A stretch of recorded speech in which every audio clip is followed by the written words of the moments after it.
दोस्तों, आज की कहानी है दादी सास हमको घूंघट करने की क्या ज़रूरत है। दोस्तों, कहानी शुरू करने से पहले अगर हमारे चैनल को सब्सक्राइब नहीं किया हो तो कर लीजिए ताकि आपके पास पहुंचे हर रोज नया वीडियो। माँ दुर्गा की प्रतिमा की मुखसरी की बहू रेवा की प्रथम प्रवेश की सारी रस्में निभाती हुई पंकजाजी की आंखें आज खुशी से झिलमिला रही थी। सारी रस्मों को निभाकर बहू को उसके कमरे में बिठा दिया।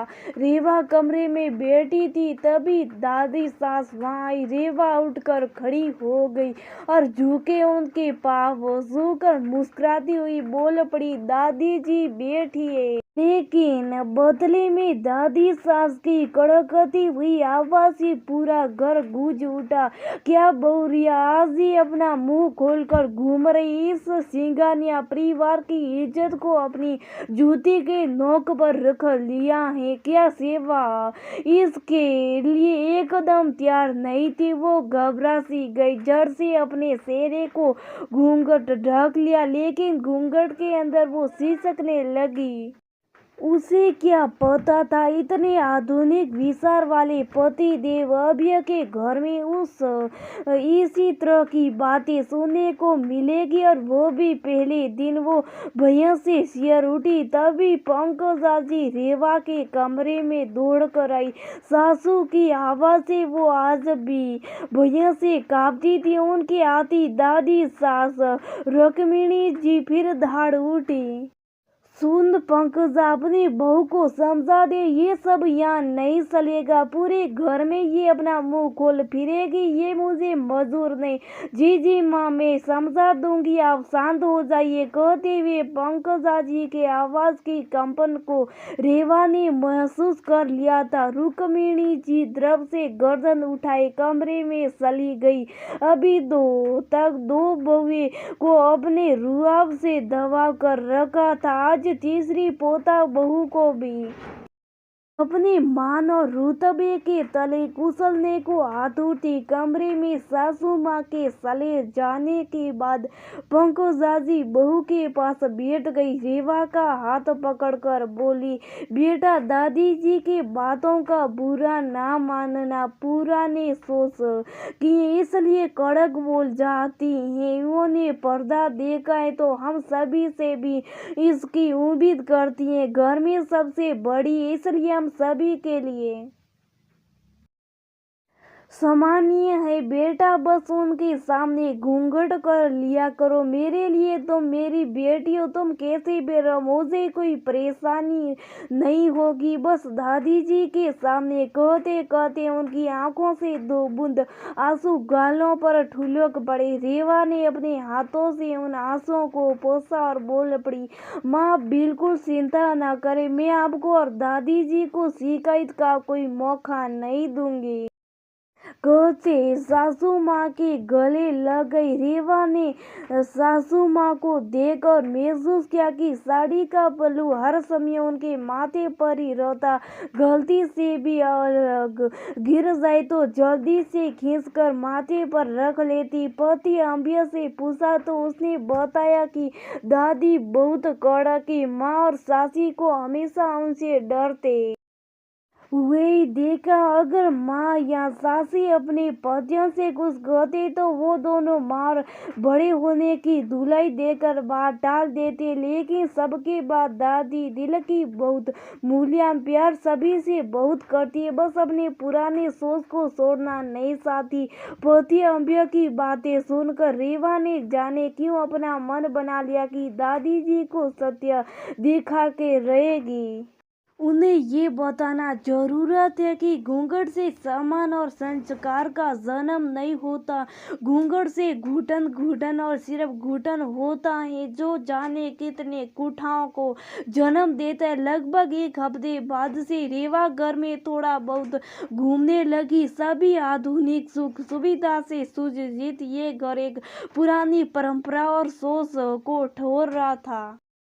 सासू माँ और सासी सास दोनों ही सर पर पल्लू लेकर घूमती थी। रेवा भी जब दादी सास के सामने होती तो झट से घूंघट कर लेती, लेकिन औरों के सामने वैसी रहती जैसे अपने घर में रहती थी, और किसी को इस बात से तकलीफ भी नहीं था। दादी सास अधिकतर अपने कमरे में रहती। रोज रेवा उनसे उनके कमरे में जाकर मिलती, धीरे धीरे उनसे घुलने मिलने लगी। कुछ बातें ऐसी करती कि कड़क सी दादी की भी हंसी छूट जाती। अब धीरे धीरे सही उनको रेवा और उसकी बातें भाने लगी।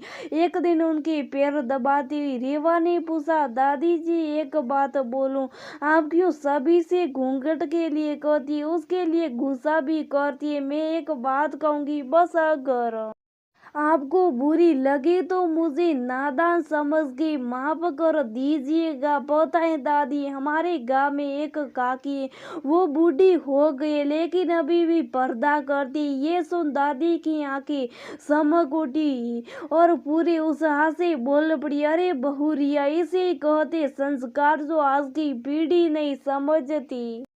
लेकिन दादी मेरी बात सुनिए, उन्होंने उसी लंबे घूंघट के साथ अपने सास ससुर का जीना हराम कर दिया था। पता है, बूढ़े सास ससुर को घर से निकाल दिया। मेरे पापा को पता चला तो वो अपनी सासा सासी को अपने घर ले आए।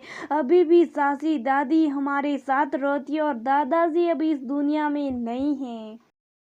आज तक वो सासी दादी को कभी मिलने तक नहीं आई, लेकिन घूंघट अभी भी करती है। दादी रेवा के मुंह से ये बात सुन उनका खिला हुआ चेहरा एकदम से मुर्झा गया। बस फिर क्या था, रेवा ने देख लिया, तीर निशाने पर लगा था। उसने फिर अपनी बात कही, दादी बड़ों का सम्मान और संस्कार घूंघट का मोहताज नहीं है। शर्म और लिहाज तो किसी भी औरत की आंखों में होनी चाहिए। अगर हम छोटे बड़ों की सेवा करें, सम्मान करें, वो बड़ी बात है।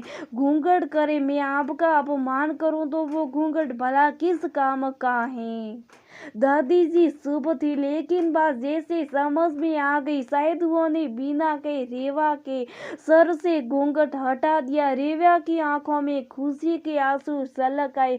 दादी के पाँव को छूकर कहा, दादी जी अगर इतना कुछ कहने में मुझसे कुछ गलत हुआ हो, जिससे आपका दिल दुखा हो, तो मुझे माफ कर दीजिए। रेवा की बातें सुन दादी उस खड़ी हुई, बोलो कोई गलती नहीं हुई, बस ये कि थोड़ी देर जरूर हुई। चल तो जरा तेरी दोनों सास लोगों की खबर हुई। ये बात उन्होंने मुझे पहले समझाने की कोशिश की होती तो शायद ये बुढ़िया पहले समझदार बन गई होती। रेवा खिलखिला दादी सास के गले लग गई।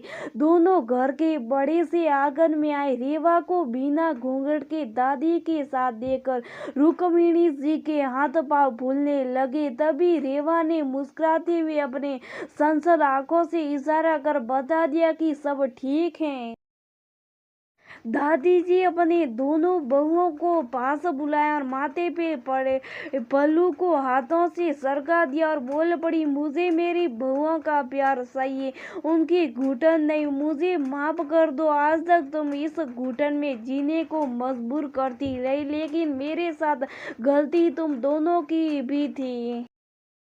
प्रतिकार का एक सवाल भी नहीं उठाया मेरे सामने। अगर उठाया होता तो शायद मेरे अंदर इतनी कूट और कठोरता नहीं होती। मुझे आप सभी से माफी चाहिए। और कहते हुए दोनों बहुओं को गले लगा लिया। दोनों बहुओं के हृदय के इतने सालों की पीड़ा जैसे आंसुओं के साथ बह निकले। तभी रेवा की खनकती हुई आवाज आई, आंगन में सभी के लिए शाम की चाय लग चुकी है, आइए सब इस आजादी का जरा चाय के कप के साथ मनाते। सभी मुस्कुराते हुए चाय के टेबल की तरफ बढ़ चले। आज बहू के रूप में उनके घर आजादी आई थी, नई सोसाइटी नई परंपरा को गढ़ने वाली सलीपी रही थी। आज प्रश्न था नए और पुराने पीढ़ी के मिलन का, कुछ पुरातन और जीर्ण शिक्षण विचारों के ध्वस्त होने का और नए विचार संस्कारों के जन्म का।